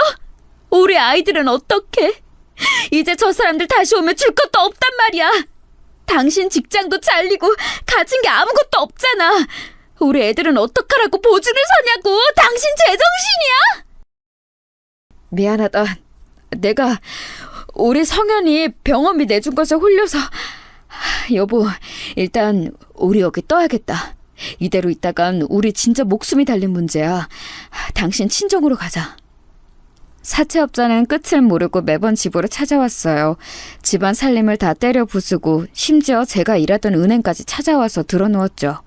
있는 돈을 다 끌어모아 갚아도 어마어마한 원금과 이자를 갚을 수는 없었어요. 병철이는 말 그대로 흔적도 없이 사라져서 우리도 행방을 전혀 모르고 있었습니다. 심지어 병철이네 부부의 생사도 몰랐어요. 아내는 저를 원망했고 아무것도 모르고 우는 아이들을 보며 가슴이 찢어지는 줄 알았습니다. 그래서 우리 가족은 결국 고향을 떠나게 되었어요. 사채업자가 또 언제 찾아올 줄 모르니 새벽 3시에 최소한의 짐을 챙겨 아내 친정이 있는 곳으로 가게 되었습니다. 내가 자네에게 어려운 거 부탁했나? 우리 미선이 그저 고생만 모르게 해달라고 했는데 그걸 못해? 이러다 우리 집까지 그놈들이 찾아오면 그땐 어떡하려고? 하나밖에 없는데 외동딸 왜 이런 고생을 하게 해? 꼴도 보기 싫다. 처가는 장인어른은 돌아가시고 장모님만 계셨어요. 장모님은 제가 하나밖에 없는 딸을 힘들게 했으니 저를 미워하셨습니다. 저는 차마 얼굴을 들 수도 없었어요. 그저 죄송하고 또 죄송했습니다. 그렇게 도망친 처가 동네에서 저는 자동차 공장에 들어갔어요. 장모님 앞에 얼굴을 비추는 것도 죄송해서 공장에서 숙식하며 돈 버는 기계가 되었습니다. 월급을 받은 날에만 잠깐 집에 들러 돈을 건네고 바로 밥도 먹지 않고 다시 공장으로 돌아갔어요. 아빠, 나 아빠랑 축구하고 싶어. 아빠 언제까지 이래야 돼? 아빠, 나 아빠랑 엄마랑 예전에 바다 앞에서 살던 것처럼 같이 행복하게 살고 싶어. 성문아, 아빠가 미안해. 아빠가 진짜 우리 가족한테 못할 짓을 했다. 아빠가 평생 사죄하며 살게. 잠깐 들렀다 나오는 길에 아들이 저를 잡고 예전을 그리워하면 그게 또 그렇게 미안하더라고요. 저도 모르게 눈물이 나와 길에서 아들을 부여잡고 운 날도 많았습니다. 그렇게 저는 공장에서 7년을 일했어요. 그래, 이렇게 따박따박 갚으면 얼마나 좋아, 어? 형씨, 이렇게만 하면 우리도 착하게 나오잖아, 어? 만약 한 달이라도 밀리면 그땐 공장 찾아간다, 알겠어? 네, 어떻게든 갚을 테니까 우리 아이들 학교랑 장모님 앞에만 나타나지 말아주세요. 제가 진짜 잠 안 자고 일해서 갚을게요. 그러니까 저만 찾아와 주세요. 부탁드립니다. 알겠다고 알겠어. 우리도 막 그렇게 인정머리 없고 그런 사람들 아니야. 어? 알잖아. 그럼 다음 달에 보자고. 알겠지? 중간에 사채업자에게 무릎 꿇고 빌기도 했고 돈을 갚기 위해서 잠도 안 자고 밥도 안 먹고 잔업을 나서서 했어요. 공장 사람들은 그러다 죽는다고 말을 할 정도였죠. 하지만 그런 말을 들을 때도 저는 죽으면 우리 가족들은 어떡하지? 라는 생각이 들어 더 열심히 일했습니다. 그렇게 기계처럼 일한 결과 마침내 돈을 다 갚았어요. 여보, 그동안 고생 많았어. 진짜 나는 당신이 공장에서 고생한 것만 생각하면 눈물이 나와. 몸도 성하지 않고. 내가 아무리 생각해도 병철 씨만 생각하면 자다가도 잠이 안 와. 너무 속상해.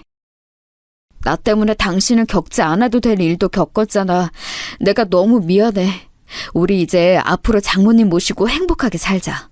내가 절대 보증이나 뭐 도박 사업 이런 쪽에는 눈도 돌리지 않을게. 너무 미안해. 아내와 저는 그렇게 이제 드디어 행복한 삶을 사는 줄 알았어요. 하지만 인생이 뭐가 이렇게 힘들까요? 겨우 보증빚을 갚고 장모님도 드디어 저에게 조금 마음을 여나 싶었는데 우리 가족에게 다른 불행이 찾아왔습니다. 위암 말기입니다. 얼마 남지 않았어요. 치료를 해도 지금 너무 늦어서 손을 쓸 수가 없습니다. 항암 치료가 있긴 한데 돈도 많이 들고 무엇보다 그렇게 해도 겨우 1년을 더 살 뿐이에요. 차라리 집에서 가족들과 좋은 추억을 만들기 바랍니다. 말도 안 돼요, 선생님. 제발요. 우리 아내 저 때문에 평생 마음고생만 했어요. 이제 겨우 숨통이 트였는데 암이라뇨. 고칠 수 있는 방법은 전혀 없을까요? 제발요.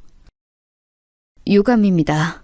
저희도 방법이 있으면 손이라도 써볼 텐데 이게 참 죄송합니다. 현실을 알려드리는 것도 제 역할이라는 생각이 들어요. 죄송합니다. 여보, 나는 괜찮아. 내 걱정은 하지 마. 괜히 항암 치료했다가 우리 돈 또 없고 그러면 나 불편해. 죽을 때라도 마음 편하게 해줘. 부탁할게. 응? 아내가 무려 말기암에 걸렸다는 소식을 듣고 저는 절망에 빠지게 되었어요. 이제 빚을 갚고 평범한 생활을 하나 싶었더니 이게 무슨 소리인가 싶었습니다. 심지어 아내의 암 소식을 듣고 장모님은 충격에 쓰러지셔서 한동안 일어나지도 못하셨어요.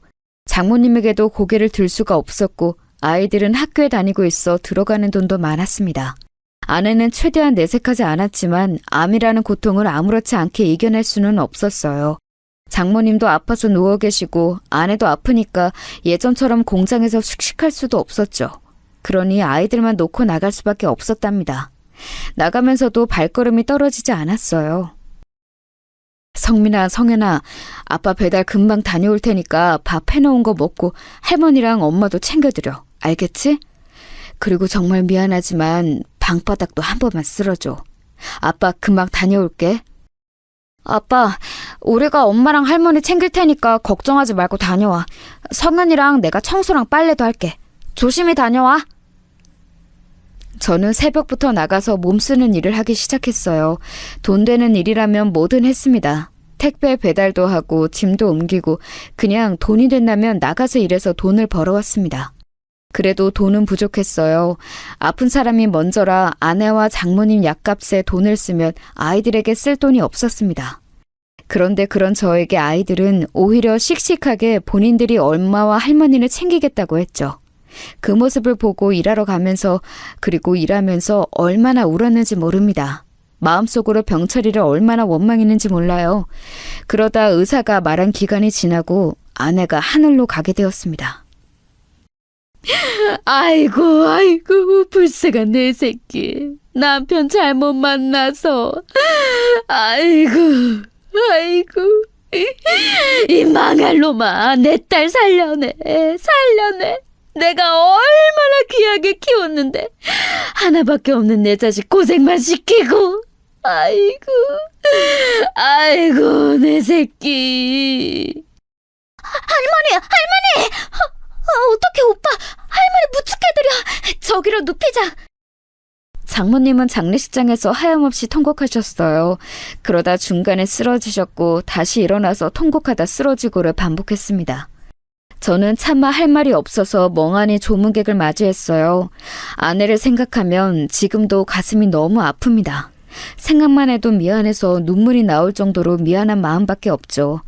그렇게 아내를 보내고 장모님은 한동안 자리에서 꼼짝도 하지 않고 누워 계셨어요. 아내가 보인다며 환각에 시달리기도 하셨고 상태가 많이 안 좋아지셨습니다. 그런 장모님의 간호를 우리 아이들이 했는데 겨우 고등학생, 중학생이던 우리 아들과 딸에게 얼마나 미안했는지 몰라요. 더군다나 딸은 어렸을 때 했던 수술 때문에 몸도 완전히 건강한 상태는 아니었거든요. 아빠, 나 서울에 있는 대학교 4년 장학생으로 합격했어. 이제 나도 성인이니까 돈 벌어서 우리 가족한테 도움이 되도록 노력할게. 아빠, 그동안 너무 고생 많았어.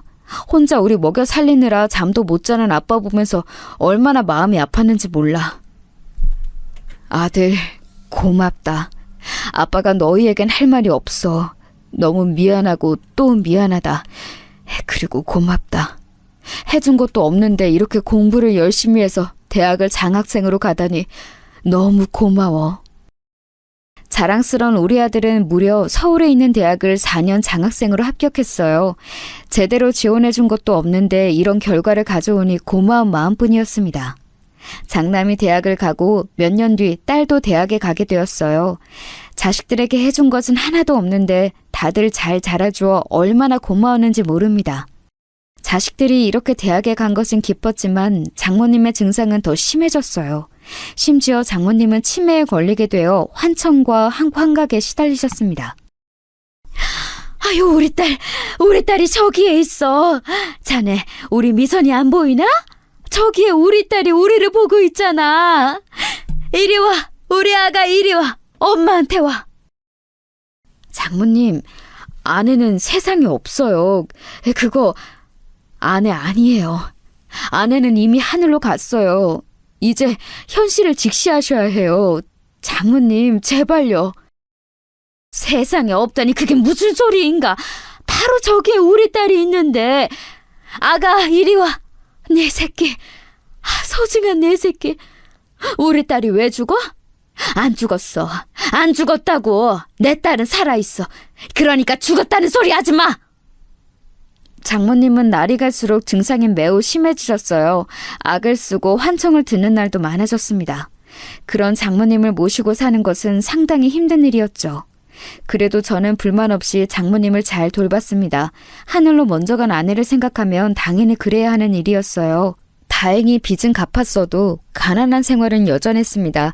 닥치는 대로 일해도 아이들의 학비를 내고 최소한의 생활을 하면 모은 돈이 전혀 없었거든요. 자식들이 성인이 되고 자기 앞길을 알아서 개척하고 있는 것도 저는 미안했습니다. 남들은 자식들에게 용돈도 주고 행복하게 해주는데 저는 그러지 못한 것에 대한 죄책감이 매우 컸어요. 아이들이 대학에 가고 장모님과 단 둘이 사니까 더 가난해지기 시작했습니다. 돈을 벌기 위해 제가 집을 비우면 장모님을 돌볼 수 있는 사람이 없었거든요. 아빠, 방학이라 내려왔어. 그런데 진짜 공장에 가서 일할 거야? 아빠는 도대체 언제 쉬어? 우리 방학 아닐 때는 새벽에 잠도 안 자고 운전한다며. 진짜 아빠 일하는 거 보면 너무 속상해. 그래도 아빠가 너희들에게 손 벌리지 않으려고 노력하는 거야. 해준 것도 없는데 손까지 벌릴 수는 없잖니. 이럴 때 벌어야 목돈이 생기고 그러는 거다. 할머니 부탁해. 아빠 일하고 올게. 아들과 딸이 방학이라 잠시 집에 내려오면 그때를 노려 공장에 가거나 막노동을 하며 돈을 모았어요. 그리고 다시 학기가 시작되어 올라가면 장모님이 주무실 때 나가서 신문 배달도 하고 트럭 운전을 하며 돈을 벌었죠. 그렇게 시간이 흐르며 아들은 우수한 성적으로 대학을 졸업하고 대기업에 취직까지 했습니다. 그러다 결혼할 여자가 있다며 소개해 주었어요. 한 가지 놀라운 소식은 며느리가 이미 아들의 자식을 임신한 상태였다는 거예요. 그 과정에서 결혼이 매우 빠르게 진행되었어요. 그리고 며느리가 인사하러 내려왔는데 며느리는 전형적인 서울 깍쟁이 느낌이었습니다. 어머, 나 이런 거 텔레비전에서나 봤어. 세상에, 여기도 사람이 사는구나. 어머, 어머머, 세상에 화장실이... 자기야, 나 이런 곳에서 못 자. 너무 그렇게 말하지 마. 우리 아빠랑 할머니가 아직 사는 곳이잖아. 당신이 서울 태생이라 낯설게 느껴질 수는 있어도 다 사람 사는 곳이야. 사람 사는 곳이라도 내가 놀랄 수는 있잖아? 왜 그렇게 말해? 지금 내가 당신 아이까지 임신했는데 이래도 되는 거야? 자기가 그렇게 나오면 나 속상해. 그래, 성민아.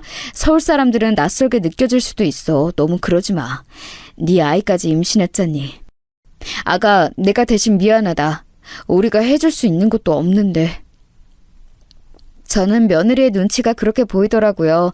남들은 자식이 결혼한다고 하면 하나밖에 없는 소라도 팔아서 결혼 자금을 대잖아요. 그런데 저는 자식들이 결혼한다고 해도 해줄 수 있는 것이 하나도 없었습니다. 그래서 결혼한다고 깍쟁이 같은 며느리를 데려와도 불만을 말할 수는 없었어요. 결국 아들은 본인이 학생 때부터 열심히 모은 돈으로 결혼하게 되었습니다. 며느리는 서울태생이었는데 사돈도 그렇게 여유 있는 편은 아니었어요. 그래서 오로지 아들의 돈으로 결혼하게 되었죠. 아버님, 저예요. 네, 아니, 이번 명절에는 친정만 가려고요. 아버님도 아시겠지만 우리 아들이 아직 태어난 지 얼마 안 됐잖아요. 그런 시골에 가면 아무래도 위생 걱정도 있고 또 시할머니가 치매셔서 걱정도 돼요. 이해하시죠? 아, 그러니? 알겠다. 아이는 건강하게 잘 자라고 있지? 시간이 되면 내가 올라갈까? 차라리 내가 가는 건 어떠니? 아니요. 아버님 힘들게 뭘 오세요. 그리고 이 얘기는 그냥 아버님이 남편에게 말해서 내려오지 말라고 해주세요. 제가 얘기 꺼내면 또 부부싸움 할 게 뻔하거든요. 무슨 뜻인지 아시죠? 아, 알아들었다. 내가 그럼 아들한테 전화해서 이번 명절은 둘러대고 오지 말라고 할게. 아가, 네가 편한 대로 하렴. 그래, 알겠다. 며느리는 노골적으로 장모님과 제가 사는 집을 오기 싫어했어요. 특히 아이가 태어나고는 아기를 위한다며 오는 것을 꺼려했습니다. 저는 며느리가 부탁하면 아들에게 전화해서 제 의견인 척 오지 말라고 했어요. 마음속으로는 당연히 우리 아들은 물론이고 손자도 보고 싶었죠. 하지만 해준 게 없으니 바랄 수가 없더라고요. 바로 다음 해에 딸도 결혼했는데 며느리와 달리 사위는 매우 저에게 잘해주었습니다. 장인어른, 저 왔어요. 백화점에 들러 한우도 사왔으니까 구워 드세요. 그리고 이건 과일 바구니예요. 식사를 잘 챙기셔야 건강한 몸을 유지할 수 있어요. 아시죠? 아이고, 성서방. 내가 자네한테 너무 미안해서 어떡하지?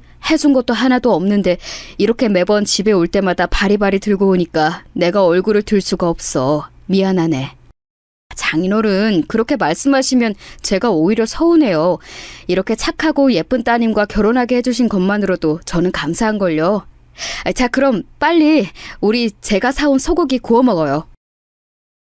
사위는 며느리와 달리 아주 살갑게 저를 대해주었어요. 또 집이 여유 있는 집이라 딸은 오히려 결혼하고 난 뒤의 삶이 더 행복해 보였습니다. 그렇게 아들 부부는 결혼하고 얼굴을 잘 보지 못했어요. 아빠, 미안해요. 일이 너무 바빠서 도저히 시간이 나지 않아요.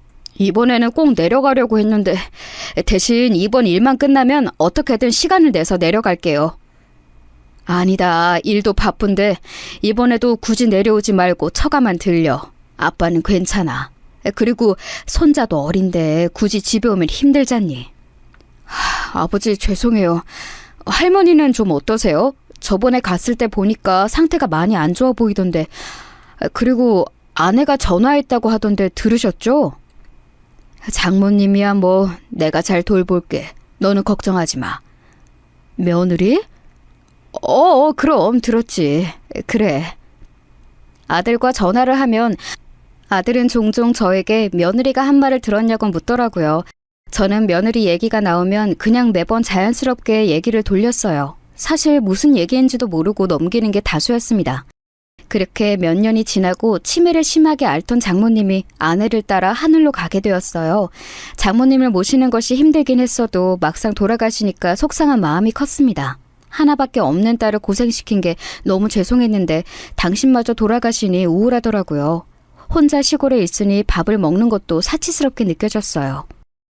아빠, 그냥 우리 집으로 오세요. 나 아빠까지 돌아가시면 정말 속상해서 못 살 것 같아요.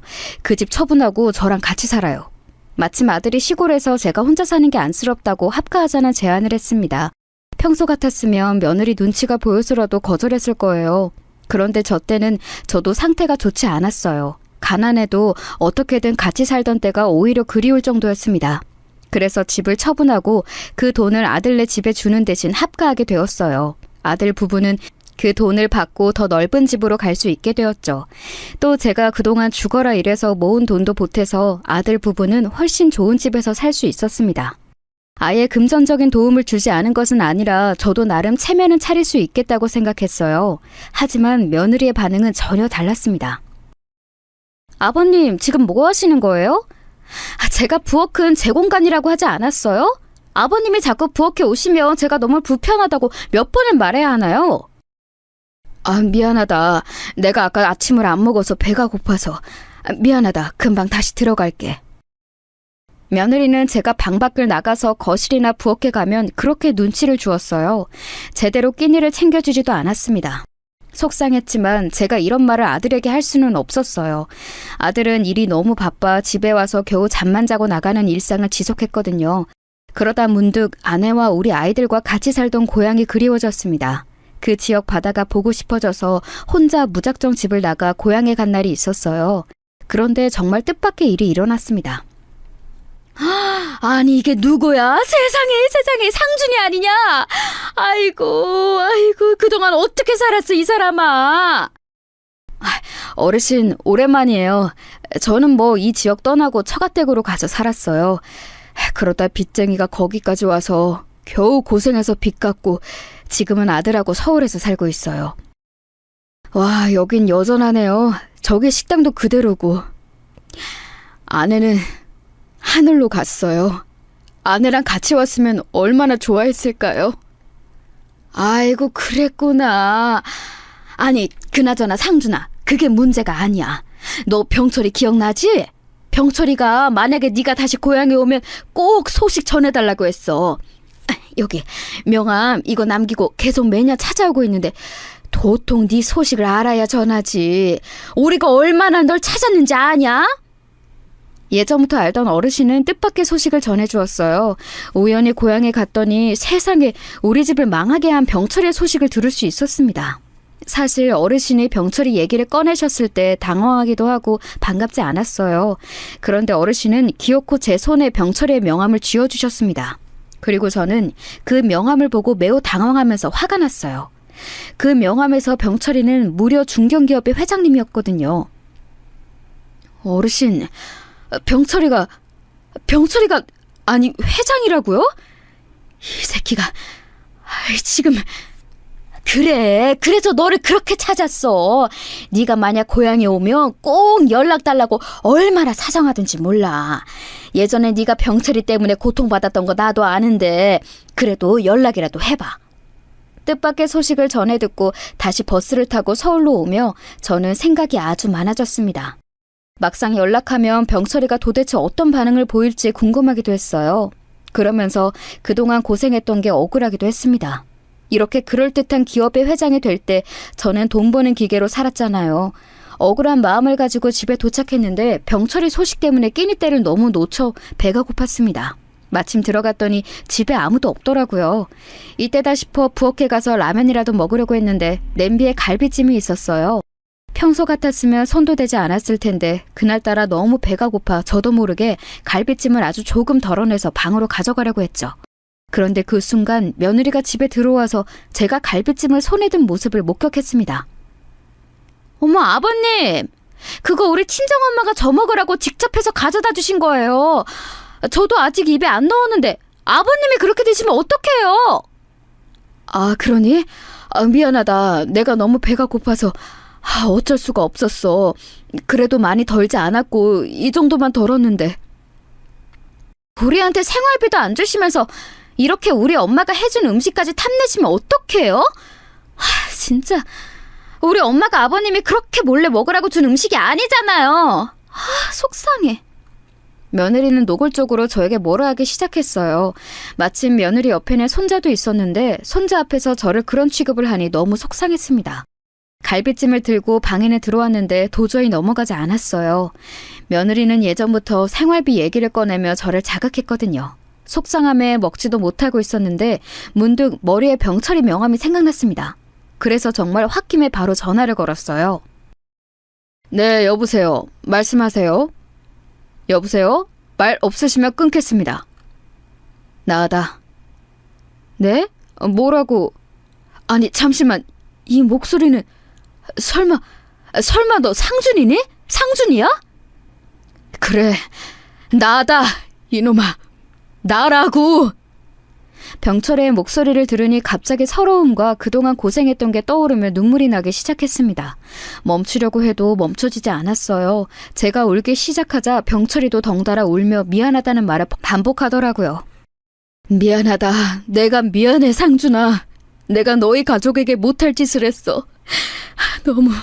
너무 미안해. 내가 사람을 보낼 테니 날 보러 와주겠어? 미안하다. 병철이는 바로 다음 날에 사람을 보내 자기를 보러 오게 했습니다. 저는 만나면 일단 욕이나 실컷 퍼부으려고 했어요. 그런데 그럴 수가 없었습니다. 왜냐하면 병철이가 보낸 차를 타고 간 곳은 바로 회사가 아니고 대학병원이었어요. 어리둥절하게 내리니 비서는 저를 데리고 고급 VIP실로 데려갔습니다. 들어갔더니 병철이는 병상에 누워 매우 수척한 상태였어요. 보자마자 너무 미운데 또 한편으로는 반가운 마음도 들고 매우 복잡한 마음이 들었습니다. 그래서 말도 못하고 엉엉 울자 병철이는 더 목 놓아 울기 시작했어요. 그렇게 한참을 울다 진정하고 대화를 시작했습니다. 겨우 회사를 차려서 몸을 갈아일했지. 그 과정에서 우리 아내도 하늘로 먼저 갔어. 그리고 나도 이렇게 병상에 있다. 아마 얼마 남지 않았을 거야. 내가 죽을 때가 되니 다른 사람보다 너희 가족이 그립더라. 너무 미안하고 또 미안해. 미안하다는 말은 몇 번을 해도 모자라겠다. 그렇게 우릴 괴롭혔으면 좀 잘 살기라도 했어야지, 인간아. 이렇게 누워서 죽을 날을 기다리는 게 말이 되냐? 상준아, 그래도 우리가 인연은 인연인가 보다. 내가 너를 그렇게 찾았던 이유가 바로 이 회사를 너에게 주려고 그래. 내가 자식이 없는 거 알지? 그동안 너를 괴롭게 했던 거 이렇게라도 사죄하고 싶어. 병철이는 매우 놀라운 소식을 들려주었어요. 자기 회사를 저에게 지명해서 물려주겠다는 소리를 했죠. 그 소리에 저는 매우 당황했습니다. 하지만 나는 기업에 대해 아무것도 모르는 걸. 내가 갑자기 너희 회사 회장이 되면 나는 뭐 할 수 있는 게 공장에서 일한 지식뿐인데 운전하고 내가 뭘 하겠어. 됐다. 말이라도 고마워. 아, 그건 걱정하지 마. 이미 실무를 담당할 직원들이 많아. 너는 그냥 직함을 가진 채로 돈만 챙기면 돼. 그냥 바지 사장이라고 생각해. 내가 너한테 기업을 주지 못하면 마음 편하게 죽을 수가 없어. 내 평생의 한이야. 병철이는 거절하는 저를 기어코 물려받게 했어요. 너무 뜻밖의 일이라 저는 이걸 아무에게도 말을 할 수가 없었습니다. 아들과 딸에게 말을 해야 하는데 저조차도 믿기지 않는 일이라 선뜻 말하기가 무서웠어요. 그 뒤로 저는 시간이 나면 병철이의 병문안을 가서 예전 일도 얘기하고 시간을 보냈습니다. 내가 상준이 네가 나타나니 얼마나 마음이 편한지 몰라. 이제는 죽어도 여한이 없어. 연락해줘서 고맙다. 너무 고맙고 미안하다. 먼저 하늘에 가서 내가 너희 아내와 장모님 돌보고 있을게. 상준아, 미안하다. 병철이는 그렇게 저와 마지막 순간을 같이 보내고 하늘로 가게 되었습니다. 병철이가 미리 변호사도 몇 명이나 구해놔서 저는 그냥 가만히 앉아서 사인만 하면 되는 상황이었어요. 매우 얼떨결에 중견기업의 회장이 되어 현실이 믿기지 않았죠. 정말로 제가 막대한 재산의 소유자가 되었다는 것을 깨닫자 우리 아들과 딸에게 소식을 알리고 싶었습니다. 그동안 해준 것도 없는 아빠 밑에서 자라느라 고생한 우리 자식들을 생각하니 눈물이 나왔거든요. 그렇게 마음을 먹고 딸과 아들에게 시간을 내어 주말에 보자고 했죠. 흔쾌히 알겠다는 말에 얼마나 뿌듯했는지 모릅니다. 그렇게 주말에 자식들을 볼 생각에 신이 난 채로 집에 갔는데 며느리가 있더라고요. 마침 배가 고팠던 저는 며느리에게 같이 식당에 가지 않겠냐고 제안했어요. 식당이요? 아버님 뭐 드시고 싶은 거 있으세요? 비싼 건 안 돼요. 여기 집 앞에 중국집 가는 거 어떠니? 오랜만에 짜장면이 먹고 싶어서. 그래요, 그럼. 마침 재영이도 집에 있으니까 같이 나가서 먹고 들어오자 뭐. 저는 이제 돈도 생겼으니 제가 며느리와 손자에게 맛있는 것을 사주고 싶었어요. 이제 생활비도 낼 수 있으니 며느리와 관계가 가까워질 거라 생각했죠.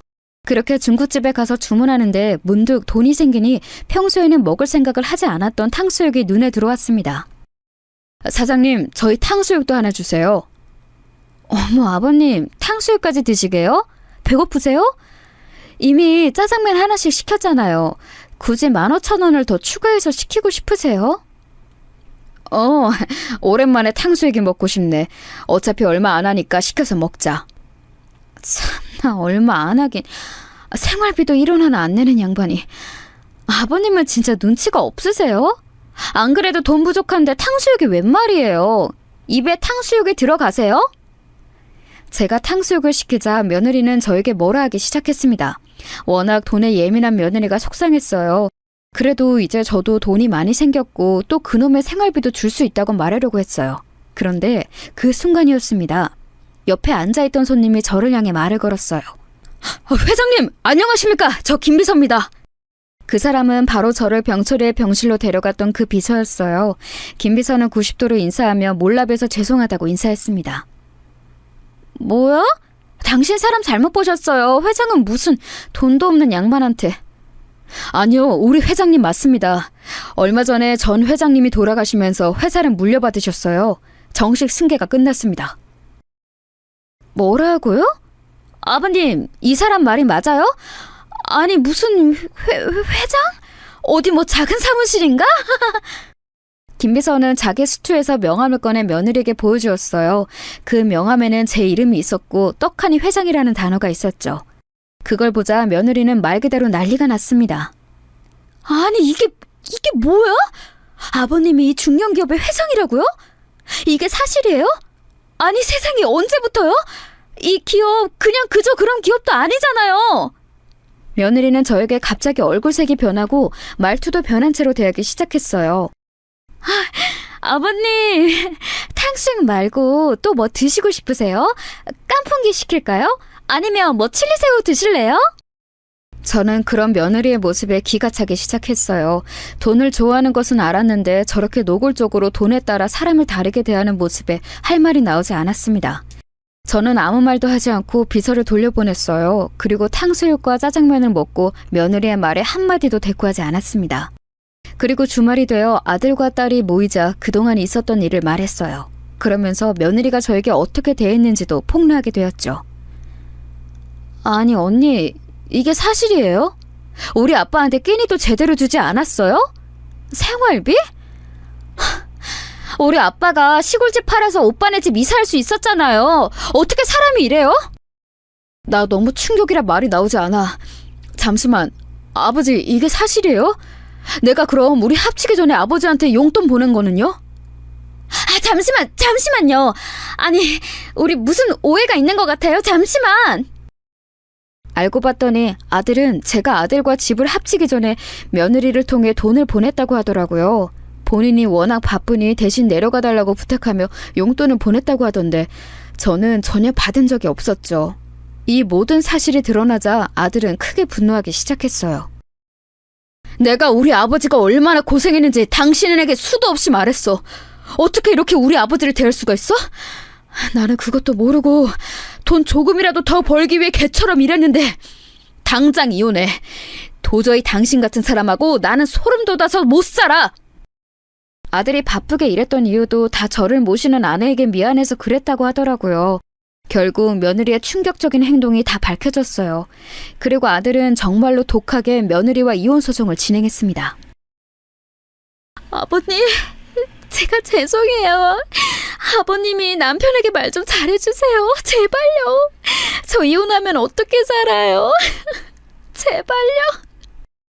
며느리는 저에게 싹싹 빌며 대성통곡을 하더라고요. 하지만 저도 그동안 당한 게 있어 절대 흔들리지 않았습니다. 마침내 아들은 며느리와 이혼하게 되었어요. 그리고 지금은 병철이의 기업을 아들에게 물려주기 위해 서로 노력하는 중이랍니다. 여기까지가 제 사연인데 여러분 어떻게 들으셨나요? 되돌아보면 참 파란만장한 인생이었습니다. 하늘로 먼저 간 아내와 장모님, 그리고 병철이가 그리워요. 나중에 저승에서 만나면 할 얘기가 아주 많을 것 같아요. 제 사연을 들어주셔서 감사합니다. 그럼 이만 마치겠습니다.